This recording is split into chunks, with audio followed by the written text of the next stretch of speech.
పూరి జగన్నాథ్ ఆలయమే ఒక మిస్టరీ. అక్కడ ఉన్న ప్రతి ఒక్కటి మిస్టరీయే. అందుకే పూరి జగన్నాథ స్వామిని భక్తులు అంతలా ఆరాధిస్తారు. ఇంతకీ పూరి జగన్నాథ్ ఆలయంలో ఉన్న మిస్టరీలేంటో ఒకసారి తెలుసుకుందాం పదండి. ముఖ్యంగా చెప్పుకోవాల్సింది అక్కడ ఉన్న 65 అడుగుల ఎత్తుల పిరమిడ్ నిర్మాణం. అక్కడ ఉండే స్తంభాలు, గోడలు అన్నీ ప్రత్యేకతతో కూడుకున్నవే. జెండా, ఆ ఆలయ గోపురం పైన ఉండే జెండాకు ప్రత్యేకత ఉంది. మామూలుగా ఏ గుడి కట్టిన జెండా అయినా సరే గాలి ఎటువైపు ఉంటే అటే ఊగుతుంది. కానీ ఇక్కడ జెండా మాత్రం గాలి వస్తున్న వైపు కాకుండా వ్యతిరేక దిశలో ఊగుతుంది. చక్రం, పూరి జగన్నాథ్ ఆలయం చాలా ఎత్తులో ఉంటుందని తెలిసిందే. ఆ గోపురం పైన ఒక సుదర్శన్ చక్రం ఉంటుంది. మీరు పూరిలో ఎక్కడైనా ఉండి సరే ఆ సుదర్శన్ చక్రాన్ని చూస్తే అది మీ వైపే తిరిగినట్టు కనిపిస్తుంది. అది ఆ చక్రం ప్రత్యేకత. సముద్రపు అలలు, సాధారణంగా అన్ని చోట్ల వీచే గాలి సముద్రం నుంచి భూమి వైపుకు ఉంటుంది.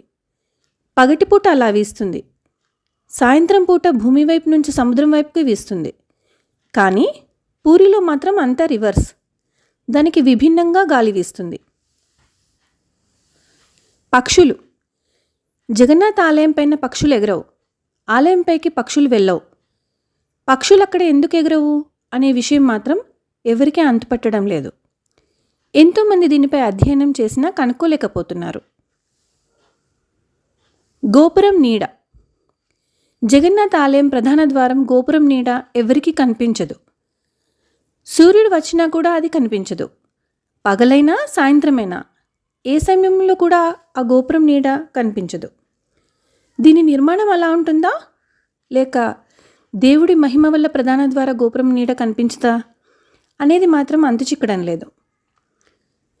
ప్రసాదం, పూరి జగన్నాథ్ ఆలయంలో తయారు చేసిన ప్రసాదాన్ని కొంచెం కూడా వృధా చేయరు, మొత్తం తినేస్తారు. ప్రసాదాన్ని, అన్నప్రసాదాన్ని తయారు చేస్తున్నప్పుడు ఎలాంటి వాసన రాదంట. ఎప్పుడైతే ఆ జగన్నాథుడికి ప్రసాదం నివేదించిన తర్వాత ఆ ప్రసాదం నుంచి సువాసనలు వస్తాయంట. అలల శబ్దం, సింహద్వారం నుంచి ఆలయంలోకి ప్రవేశించే సమయంలో ఒక అడుగు గుడి లోపలికి పెట్టగానే సముద్రంలో నుంచి వచ్చే శబ్దం వినిపించదు. కానీ అడుగు బయట పెట్టగానే అలల శబ్దం వినిపిస్తుంది. రథయాత్ర, పూరి జగన్నాథ్ ఆలయంలో అతి ముఖ్యమైనది ఇదే, పూరి రథయాత్ర. ఈ రథయాత్రలో 2 రథాలుంటాయి. శ్రీమందిరం, గుండిజా ఆలయానికి మధ్యలో ప్రవేశిస్తున్న నదిని దాటి వెళ్ళాలి.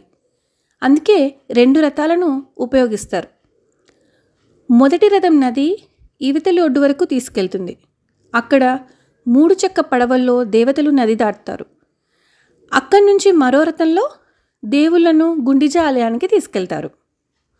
రథాలు, పూరి వీధుల్లో శ్రీకృష్ణుడు బలరాముడి విగ్రహాలను రథంలో ఊరేగిస్తారు.